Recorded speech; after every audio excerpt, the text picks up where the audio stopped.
Waalaikumsalam warahmatullahi wabarakatuh. Bismillahirrahmanirrahim. Alhamdulillahirabbil alamin.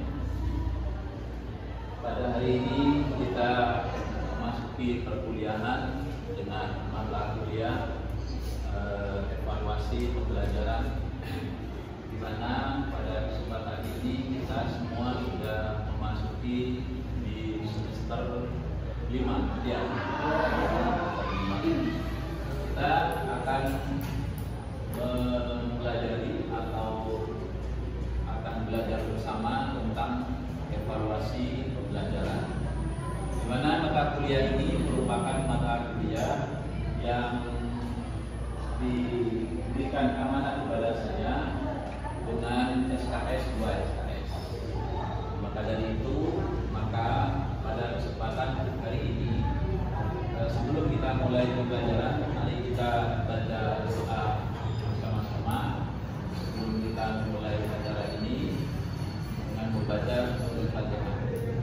Al-Fatihah.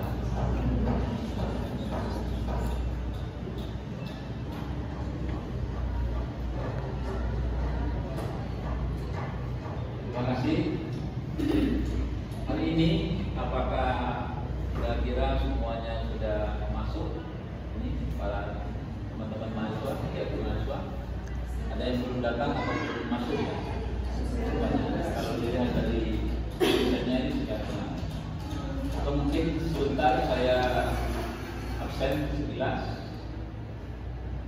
atau ini dari sekian mahasiswa, 32 mahasiswa, ini yang hadir 1, 2, 3, 4, 5, 6, 7, 22. Oke, kalau begitu coba saya absen saja biar cepat. Prasetyo Solihin hadir. Abdi belum ya? Muhammad Gusti Mulyono, Elisa, Maulidia, Sahroni, Muhammad Ali, Nur Fatimah, Nur Arifah, Adinda Putri Hidayani, Yeni Safitri, Juliana, Khairul Roti, Putri Lasmitarani, Siti Olika, Hakim, Muhammad Rasulul Awsat, Esti Widiana. Oke, ada yang bertanya mungkin? Sudah ya? Oke, kalau begitu terima kasih. Alhamdulillah pada kesempatan ini dari 32 anak yang masuk 24 yang sudah hadir. Mungkin sebentar lagi ada teman-teman kita yang bisa menyusul kehadiran ini. Baik, pada kesempatan ini saya akan menyampaikan tentang evaluasi pembelajaran, di mana evaluasi pembelajaran ini merupakan salah satu mata kuliah yang harus diampu oleh para mahasiswa, khususnya mahasiswa PGMI yang sekarang sudah ada di semester 5. Nah, maka dari itu kepada para mahasiswa dalam hal ini saya berusaha untuk mengikuti pembelajaran atau perkuliahan ini mulai dari awal sampai akhir. Nah, maka dari itu yang juga saya titipkan bahwa setiap kali pembelajaran mohon untuk selalu di absen atau tanda tangan pada absen ini. Kenapa? Karena saya juga butuh yang namanya evaluasi kehadiran daripada para mahasiswa. Nah, pada kali ini kami akan menjelaskan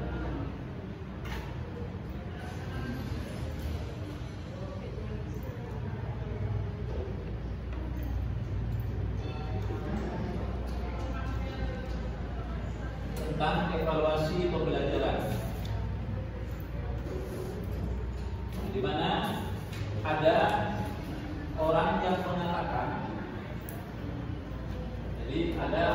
mengatakan, bahwa evaluasi itu sama dengan penilaian, sama dengan tes dan lain sebagainya. Namun demikian sebenarnya dari evaluasi itu sendiri tidak ya pengertiannya bisa dikatakan sama dengan beberapa ketentuan-ketentuan. Namun demikian ada beberapa yang harus kita pahami terlebih dahulu sebelum kita mempelajari evaluasi secara keseluruhan. Yang pertama, biasanya yang kita akan ikuti atau yang akan kita pelajari, biasanya di dalam evaluasi itu ada bagian-bagiannya. Ini nanti kesimpulan kita ada di sini. Yang pertama kita akan belajar tentang tes, misalkan tes otomatis kalau ada tes ada non tes. Yang kedua ada yang namanya pengukuran. Ini ada pengukuran, ada apa ini? Sehingga kalau kesemuanya, secara kesemuanya itu, maka evaluasi itu merupakan apa? Iya, dari dari kegiatan-kegiatan yang dilakukan mulai dari tes, pengukuran, penilaian itu namanya evaluasi. Kalau demikian ada yang namanya juga penilaian, tetapi di sini mungkin sama dengan evaluasi. Nah, maka dari itu mari kita pelajari mulai dari awal. Dari awal di mana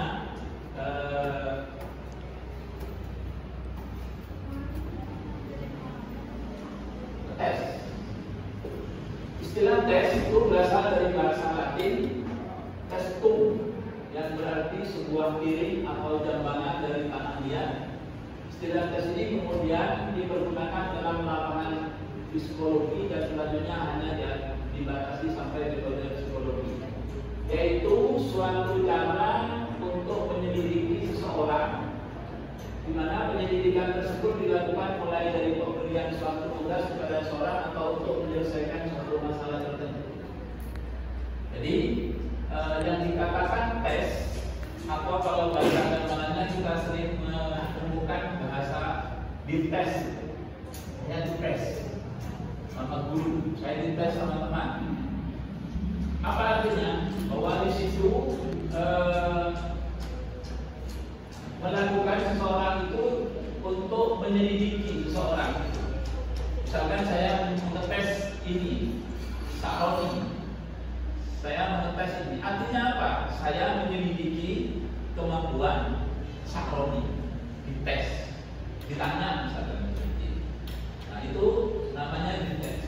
Nah, sebagai mana ditemukan oleh SAK tahun 1980 bahwa itu bahasa Inggrisnya, test may be defined as test or series of tests used to obtain systematic observation presumed to be representative of education or psychological traits of attitude.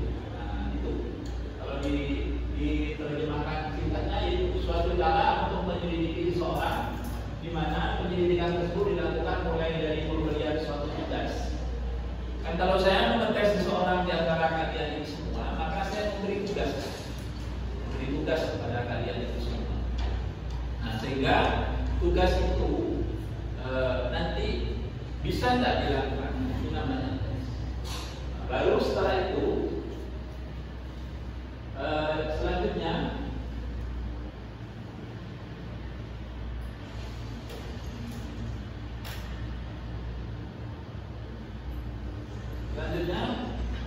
istilah tugas itu dapat berbentuk bermacam-macam. Bisa soal atau perintah suruhan yang harus dikerjakan oleh peserta didik. Hasil kuantitatif ataupun kualitatif dari pelaksanaan tugas itu digunakan untuk menarik simpulan-simpulan tertentu terhadap peserta didik. Jadi tugas tadi itu, misalkan yang saya berikan tadi itu, yang dikatakan tes tadi itu, maka itu adalah bisa berbentuk soal, tapi juga bisa berbentuk suruhan-suruhan yang lain.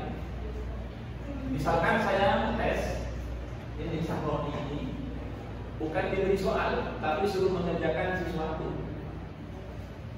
Mengerjakan sesuatu. Misalkan sesuatu itu suruh naik motor. Saya tes, kalau ini suruh naik motor. Gitu. Bisa enggak kira-kira? Nah, kalau ternyata Saroni itu tidak bisa menjalankan motor itu, berarti tidak bisa.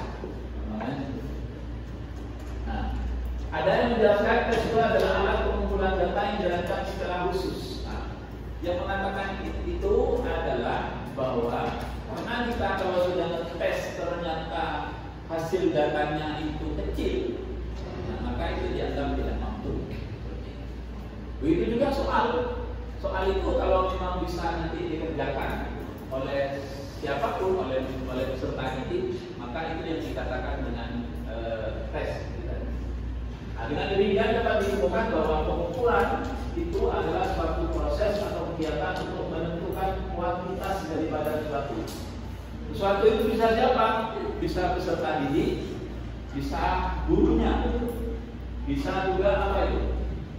Fasilitasnya, bisa juga apa itu? Ya fasilitasnya termasuk mungkin mejanya dan sebagainya. Termasuk pada hari ini papan kita ini sebenarnya kurang, ini perlu di apa namanya?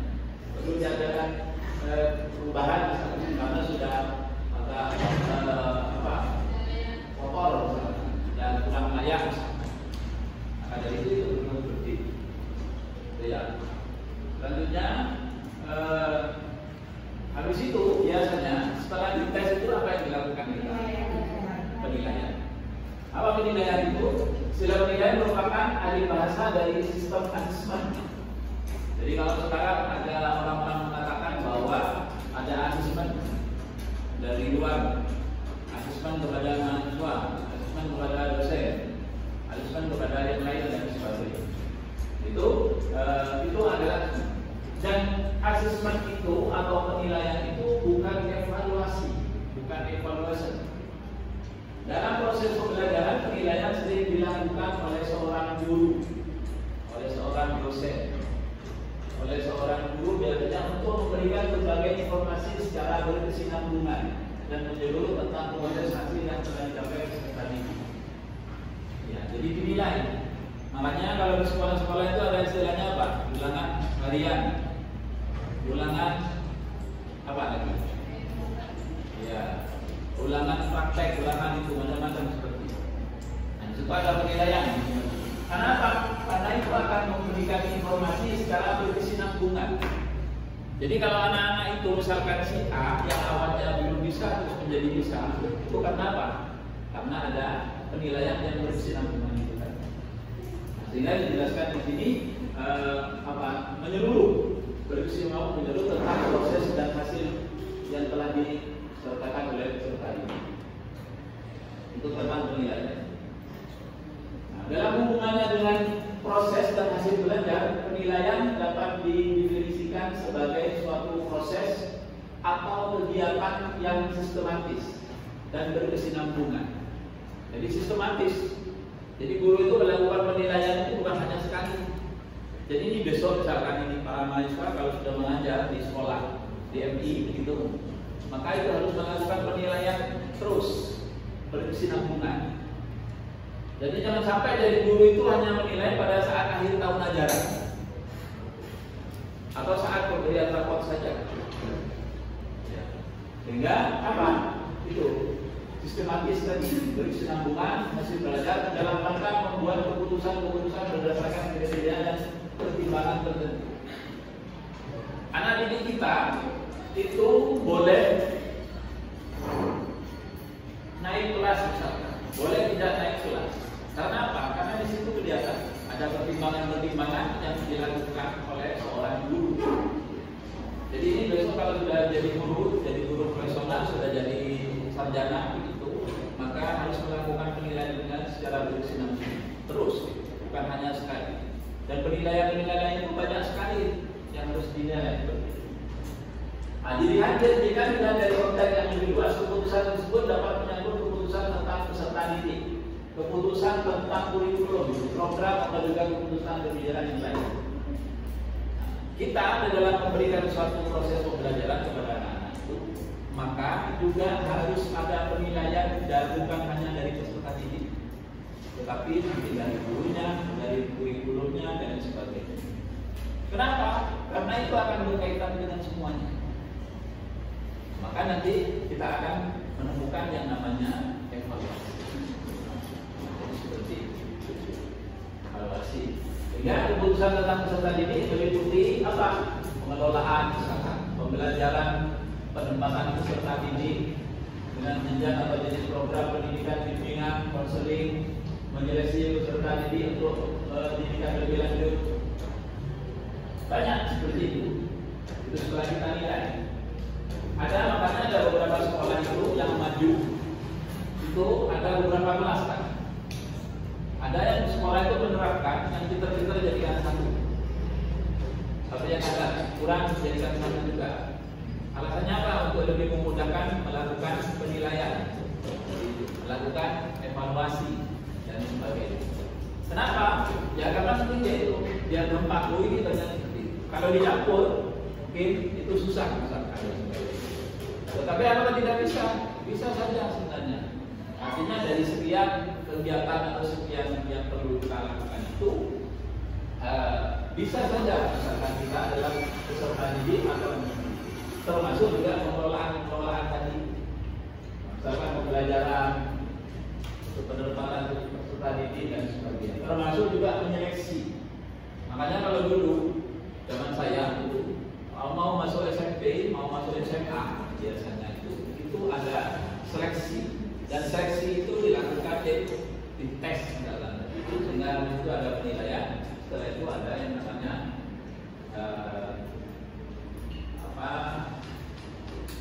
penilaian dan evaluasi.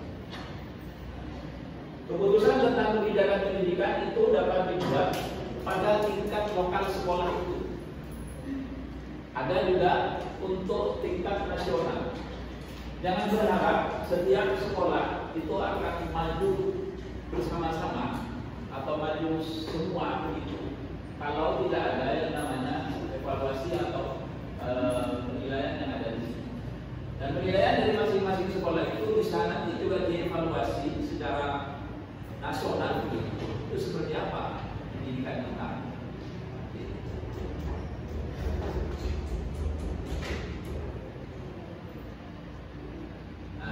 Sekarang kita masuk kepada evaluasi. Evaluasi itu mendefinisikan evaluasi sebagai apa itu?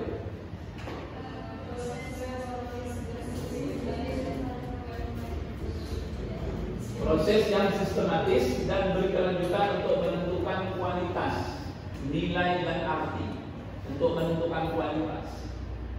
Sama kita misalkan kita menyeleksi barang. Katakan apa barang yang biasa diseleksi? Kalau kita di pasar misalkan, apalah? Misalkan pedagang baju, diseleksi. Oh ini ternyata ada yang rusak, apa? Begitu juga di dalam dunia pendidikan, maka itu diseleksi. Makanya kalau sekarang itu ada beberapa sekolah itu yang menganut itu dengan apa istilahnya? Yang bisa misalkan ini sekolah yang menerima tanpa tes. Kalau bisa main bola, kalau bisa hafal Quran 30 juz misalkan, itu tanpa tes, tanpa apa, termasuk tanpa bayar misalkan. Termasuk di kampus kita ini, kalau tidak salah di brosur itu tertulis ya, bagi yang hafal 30 juz gratis, tidak usah bayar misalkan. Tapi tidak tahu saya bagaimana membuktikan, karena harus ngaji dulu ya, mulai dari Al-Fatihah sampai Anas, itu dibuktikan seperti itu. Tes dulu itu disuruh lebih. Nah, daripada suatu berdasarkan pertimbangan yang tertentu untuk membuat suatu keputusan. Jadi itulah evaluasi. Jadi kalau kita berbicara evaluasi seperti ini, maka proses yang sistematis dari tadi itu mulai melakukan tes, melakukan penilaian, melakukan seperti itu. Tapi ada juga yang tidak kalah penting di dalam melakukan semua itu, ada yang namanya pengukuran. Nah, apa pengukuran itu?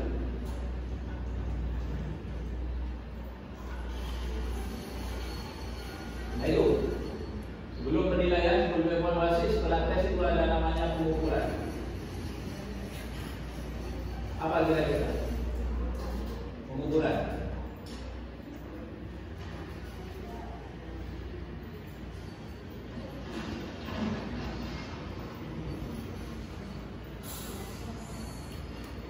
Pengukuran, ada yang tahu?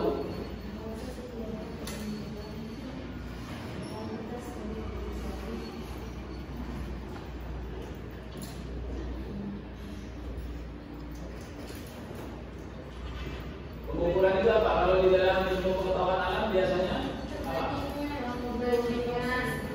Ya, jadi yang namanya pengukuran itu merupakan apa? Membandingkan. Sehingga kalau kita misalkan mau mengukur barang, mau mengukur benda, maka kita membandingkan. Jadi misalkan ini ada barang. Ini kalau kita mau diukur, ini berapa panjangnya misalkan. Panjangnya berapa? Maka ini harus diukur.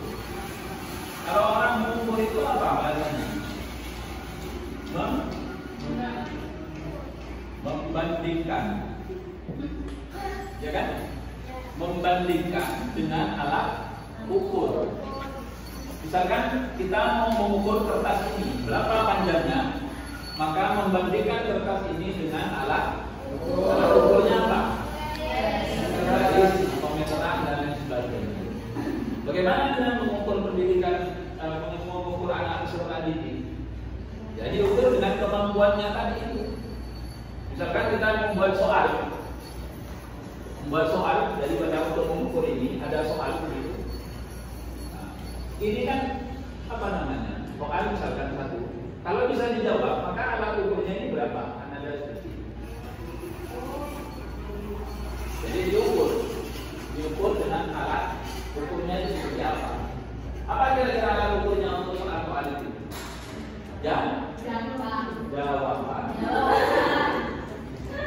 Jawabannya itu. Sehingga kalau ada orang atau ada guru itu terus, makanya di dalam membuat soal kita nanti pada bab sendiri akan ada yang namanya kita bagaimana cara membuat soal. Soal-soal itu macam-macam soalnya nanti akan ada. Nah, gimana caranya? Seorang guru bukan hanya bisa membuat soal, tapi juga harus bisa menjawab. Karena apa? Karena itu sebagai alat ukurnya. Seperti itu. Nah, maka dari itu kepada para mahasiswa saya berharap besok di dalam melakukan evaluasi ini juga tahapan-tahapan ini ya. Sudah mulai dari sini, dari tes, dari pengukuran, dari penilaian, dari evaluasi. Sehingga apa? Sehingga apa yang dikatakan tadi menjadi sebuah sistematis itu akan terpenuhi semuanya. Karena apa? Karena kalau kita melakukan suatu evaluasi sementara itu hanya langsung pada saat itu tidak berkesinambungan, tidak ada proses, itu nanti hasil evaluasinya akan salah.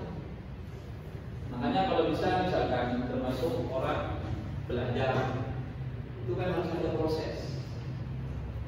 Jangan tiba-tiba ini datang langsung naik kelas, jangan. Tapi harus diproses dulu. Diproses misalkan itu dilakukan ada tes, ada pengukuran. Dari tes itu ada pengukurannya. Setelah itu ada penilaian. Setelah itu dievaluasi. Sehingga apa? Sehingga hasil yang dicapai di dalam mengevaluasi itu menjadi maksimal atau menjadi optimal. Kalau sudah optimal, maka hasilnya dari situ akan memberikan hasil yang mampu bisa membuat kesimpulan menjadi lebih baik. Termasuk bagi seorang guru. Makanya yang dinilai di setiap lembaga pendidikan itu bukan hanya muridnya oleh gurunya, tetapi guru-gurunya yang akan dinilai oleh misalkan oleh pihak yayasan atau pihak kepala sekolah dan sebagainya. Oke. Sampai di sini ada yang ditanyakan?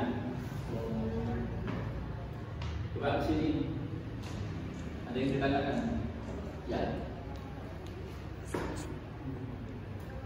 Apa kesamaan dan perbedaan evaluasi dengan penilaian? Ya. Apa? Persamaan dan perbedaan evaluasi dengan penilaian. Persamaan evaluasi dan penilaian.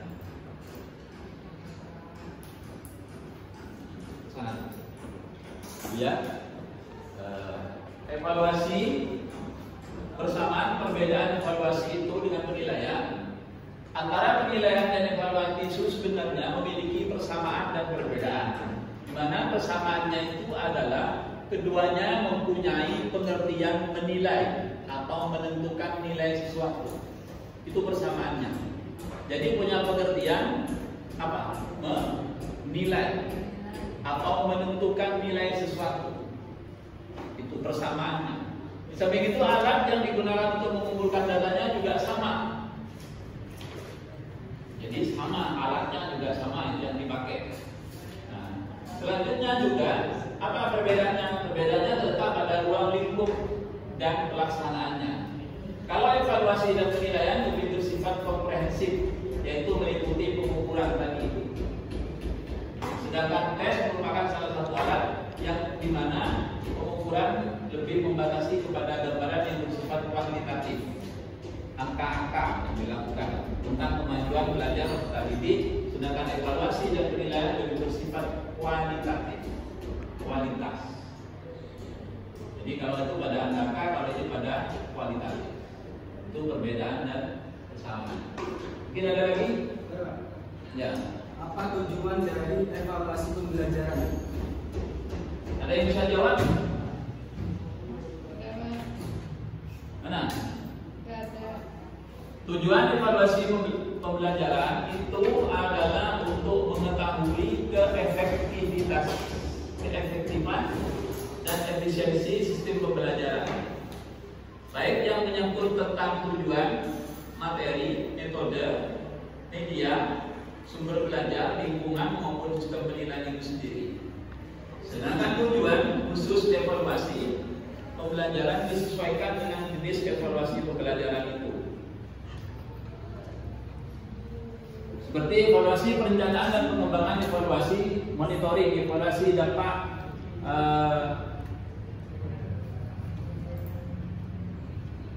evaluasi efisiensi ekonomi dan sebagainya. Seperti itu. Jadi itu merupakan tadi apa fungsi dari evaluasi.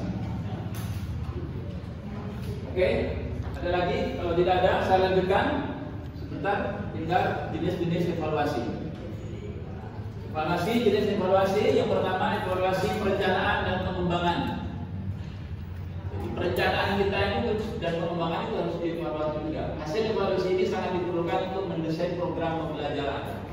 Kalau kita mau membuat suatu desain pembelajaran atau desain sekolah bagaimana seperti apa, makanya ada banyak istilah-istilah sekolah.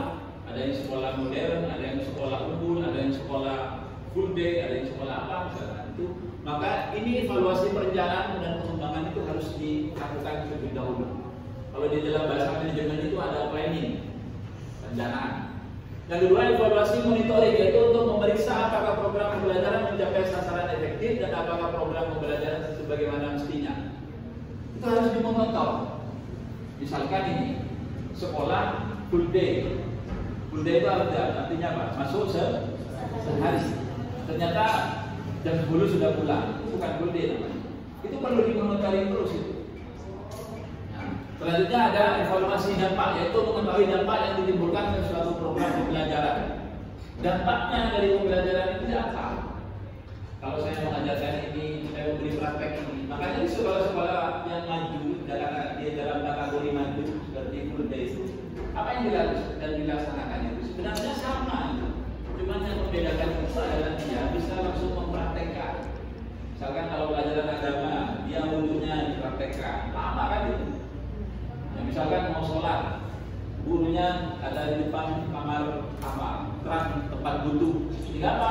Sehingga terjadi di situ dilihat langsung. Nah, misalkan dari satu kelas 30-20 orang, itu kan lama juga. Itu diajari terus. Dan yang lain-lain. Itu dampaknya seperti apa? Anak-anak terbiasa kalau wudhu begini-begini caranya seperti itu. Bedanya dengan kita menjelaskan kepada anak-anak ini. Ada evaluasi efisiensi ekonomis, yaitu untuk menilai tingkat efisiensi pembelajaran. Misalkan begini, evaluasinya bagaimana kalau misalkan ini kita dalam satu sekolah gurunya sampai 50-an, sementara muridnya cuma 11. Itu namanya tidak efisiensi, tidak ekonomis. Mestinya itu cukup satu-satu misalnya dan sebagainya. Dalam satu materi pembelajaran itu. Sama lah, kalau memang itu ada kebutuhan dari pemerintah, misalkan ada regulasi begitu, satu kelas biasanya berapa sekarang muridnya itu? 30-an ya, antara 30 atau 28 gitu yang saya tahu sekitar itu sekarang. Beda dengan zaman dulu. Dulu itu satu kelas bisa ada 60, itu juga tidak efisien seperti itu.